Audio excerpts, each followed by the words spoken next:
Hello and welcome to another Kangaroo English Daily Digest podcast. My name is Christian and today is Friday. Definitely the best day of the week. So during the Daily Digests this week, I've been talking about pronunciation theory a lot, and I've been talking about the difference between accent and pronunciation.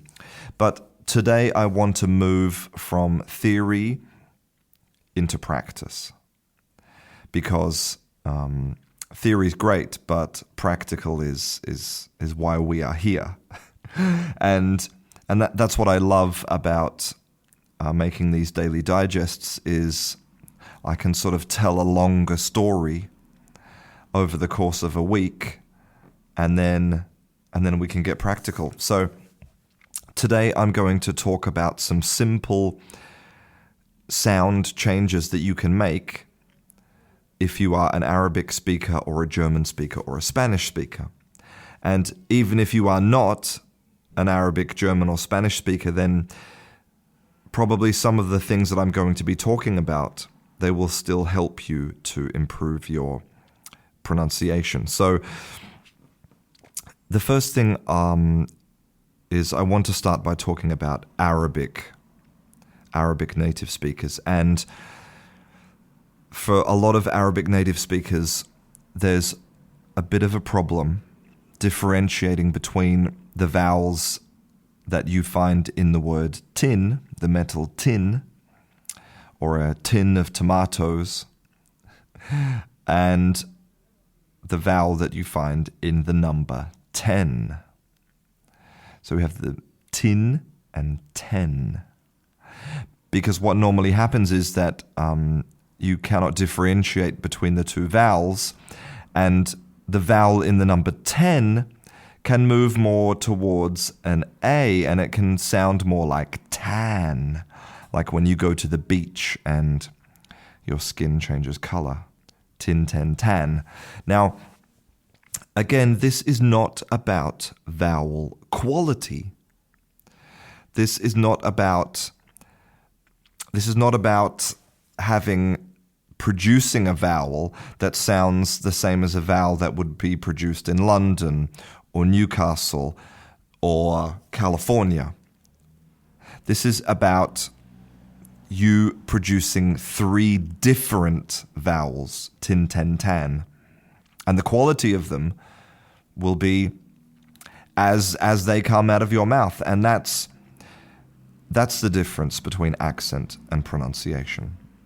Okay, so the way to physically learn the difference between tin, ten, and tan is if you make the shape of an L with your hand, so you use your thumb and your index finger. So you hold them like you're making an L with your hand. So your thumb is at right angles. And you put your thumb underneath your chin and you hold your index finger straight up against your nose. And then we're going to just produce these three sounds. And you'll notice that as we go tin, ten, tan, I, e, a, your mouth opens more. So when we say tin, I, then basically your mouth is almost closed. So your index finger is very high on your nose. And then we say e, and your mouth opens a little bit more. Your index finger moves down, I, e, and then as we go tan, a, then your index finger should be almost only just touching the tip of your nose. So you can physically see that finger moving. You can feel it moving. I, e, a, tin, ten, tan. And again, it's not about sounding like a native speaker. It's just about making the important difference between those sounds. And pronunciation is physical. So when you physically open your mouth more, well, it sounds different. And now we're going to move on to another important important sound for native Arabic speakers, and that is the difference between the letter P and the letter B, the P and the B. Now, this is important if we look at two very different words. We have a pen, which you use to write, and we have a bin, which you use to put rubbish in. Now, here you can see that we have that vowel difference, the pen, the e, and the bin, the e, e. But we also have this P and B, and the difference is our voice. And controlling your voice is a very important part of English pronunciation, turning your voice on and off. The that vibrating voice noise that you make when you produce vowels. It's very important, and the way to practice this is if you just take your two hands and you cover your ears completely, and you can turn your voice on and off, and you can hear it very loudly.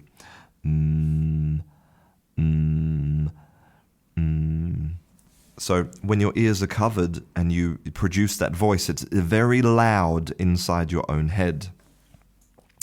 So by doing this, we can practice our P and our B. So the B has that voice activated, so we can cover our ears and go B, B, B, B. And you'll hear it very loud inside your skull. But the P has no voice. If we take our hands and cover our ears and we produce our P, we should only have air. P, P, P, P. So now let's switch between the two. P, B, P, B, P, B. And with your ears covered, you can hear the big difference. And then so we can combine these two things. We can combine our new vowel sounds and our new PB consonant sounds, and we can switch between pen, bin, pen, bin, pen, bin. Very nice, very good. Okay, now let's move on to German native speakers, and one very famous thing that German native speakers do is they substitute the V for the W. So for a lot of German native speakers, there's very little difference between West, that piece of clothing that you wear, West, and West, north, east, south, and west. And what's interesting here is that these two words have very, very different mouth positions. So let's start by looking at West, that V, which is the most comfortable for German native speakers. And you'll notice that we have our bottom lip touching our top teeth. And we're, again, activating our voice. So if you cover your ears, you can go with your teeth and your lips touching, and that voice activated. Now, West is completely different because West is a double U. Think about the name of that letter for a minute in West. It's a W. It's literally two U's put together. And the U is a vowel. It's not a consonant, it's a vowel. And so to make that ooh sound, ooh, we're basically kissing the air. Mwah, ooh. So our lips come together and they're very forward, like we're giving a kiss, and our lips are very round. So they're round and forward, and we make that ooh. It's the same U, the same ooh sound that you will find in swimming pool. Pool. And that is our W. So we're starting the word with an ooh. So we go ooh west, ooh west. And then we contrast that with our lips and our teeth touching to make vest.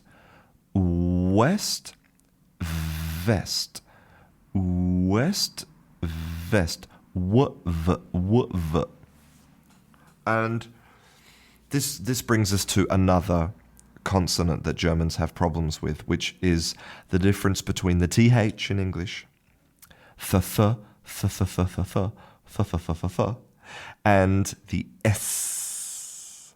So there's a difference between thinking and sinking. What are you thinking about? What are you sinking about? And yeah, so a lot of German native speakers will substitute the th for an s. But again, there's an important physical difference in mouth position. So let's start with the s, which is the most comfortable for German native speakers. So s is an affricate, which means that our tongue blocks the air, but it doesn't block 100% of the air. It blocks most of it. So the air is still rushing around the sides of our tongue. Our tongue is up. It's touching the roof of the mouth.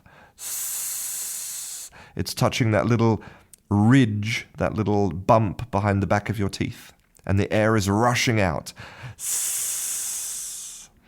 But the th is different. Now, a true classic kind of th that you will find in very, very refined, as in posh English accents, okay? The th is produced by sticking your tongue out of your mouth and holding it between your two teeth. So it's like you're biting your tongue. And so the air, again, is rushing out from the space around the sides of the tongue. So your teeth are biting your tongue and the air is escaping around the sides.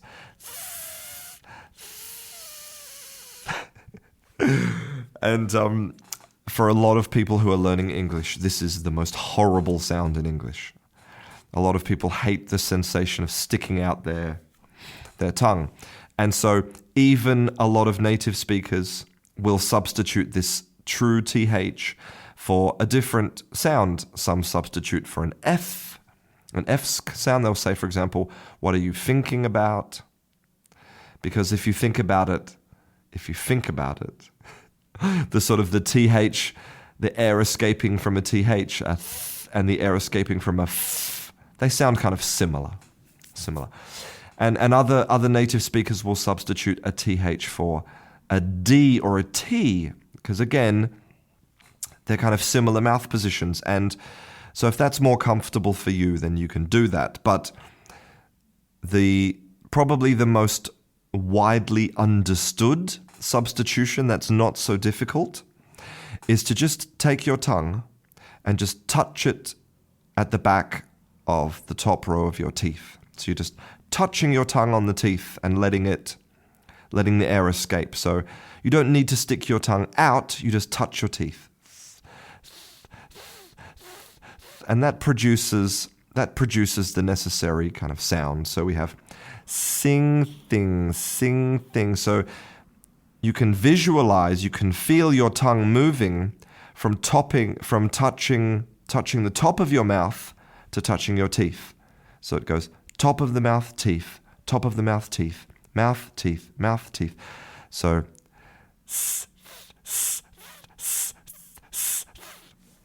and so by making that physical difference, that physical movement, then you're really helping to clarify those two sounds, okay? And now finally, let's move to Spanish native speakers, and let's talk about a vowel problem that Spanish native speakers have, and that's the difference between pull, like this car is very heavy, it's impossible for me to pull it, or you're pulling my leg, and pool, which is where you go in August to cool off to the swimming pool. So we have pull, pool. Now, the difference between these two vowels is not just length. Now, the length is different, but that's not the only difference. So, for example, pull is shorter. Ooh, ooh, ooh, ooh, ooh, ooh, pull.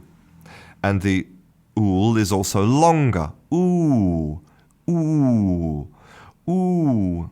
But I think you'll notice something else. You'll notice that pull is one sound. It's a monophthong, so which means the vowel sound doesn't change. It goes oo. But the other sound in ool is a diphthong, which means that it actually has this movement. You'll hear the sound go up and down. Ooh, ooh, like a cow mooing. So we have ooh, ooh, ooh, ooh. And that's not the only difference, okay? So it's not just difference and change, it's also mouth position. So the oo in pull, the lips are quite close to the teeth. The lips are quite close to the teeth. Ooh, ooh, ooh, ooh, ooh. But when we have ool, then we're making that ooh sound that we need to make the W. Okay, so our lips are much more forward, like we're giving a kiss. Ooh. And we're just manipulating that sound. Pull, pool. So we're moving from flat mouth to kiss. And we're moving from flat mouth to kiss, and we're also extending the length and making that beautiful rising tone. And finally, let's talk about a Spanish consonant problem. Now, this has nothing to do with accent. This is about pronunciation. So, in general, in Spanish pronunciation, the final consonants are not important. And they're not important because a lot of Spanish vocabulary actually ends in a vowel. There are not many Spanish words that end with a consonant. So normally the emphasis will finish on a vowel. The syllable ends on a vowel, like potato or camera. Okay, so we're ending on a vowel a lot in Spanish. But in English, there are a lot of words, especially verbs, that end with consonants. So if we look at the name of the capital city of Spain, it is Madrid. And so you can see it ends with a consonant. Now, Spanish speakers are perfectly capable of producing that consonant D. They produce it perfectly. Maybe they add a little bit more tongue. It's a little bit less explosive than than an English D. It has a little bit of tongue, so there's a d, d, d, d, d. A little bit softer maybe, but it's still a pretty good D. Like they can say words like decathlon, with a strong decathlon, no problems. But when they say the capital of Spain, sometimes that final D is just not pronounced. Madrid is quite a common Spanish pronunciation, Madrid. And so the D is gone completely. But Spanish speakers cannot do that in English because we have too much vocabulary that depends on that final consonant. And so this creates problems with understanding. And if you think about it, all of the verbs in the past tense, okay, not all of them, a vast majority of verbs in the past tense end with ed. So if you're not pronouncing that final consonant, if you're not pronouncing that ed at the end, I don't know if you're speaking in the present or the future or the past. So that's why it's very important to practice keeping that final consonant. Madrid. Madrid. It's almost as if we do have a vowel at the end. We have this little hidden A that we don't write. Madrid. Madrid. So it's a very important difference between pronunciation between English and Spanish that has nothing to do with accent. I expect that when you say Madrid in English, you will still sound Spanish, but I do want to hear that D at the end. Now, before I finish this podcast, because we're coming into the weekend, and it's August, and the sun is shining, and August is the time to go to the swimming pool and go to the beach and go on holidays. I want to just give you a little bit of motivation because consistency is so important when you're learning a language. So I want to tell you about this 21-year-old girl from Ethiopia called Almaz Darisi. Now, Almaz Darisi, she's a high school student in Ethiopia, and she got pregnant, and she gave birth to a beautiful baby boy, and then 30 minutes after she had the baby, she got out of her bed, and she sat in a chair, and she did her English high school exam. Because she realizes the importance of education. And, education, especially for women, especially in certain places in the world, is even more important. And so this story of Almaz Darisi, having this baby and doing her English exam is really inspiring. And if this young girl can do that, then I'm sure that you can find a little bit of time this weekend to do some study. And even if it's just watching a television program, listening to a podcast, reading a book, having a quick conversation, any of that stuff is good. And it doesn't need to be hard or boring. Because remember, language use is language learning. And there's no substitute for simply using the language. Practice is the key to fluency. Well, I hope you enjoyed today's Daily Digest. If you want to support this podcast, you can become my patron on patreon.com. You'll find a link to that on my website at kangarooenglish.com. Thank you very much for listening. I'm Christian. This is Kangaroo English, and I'll see you in class.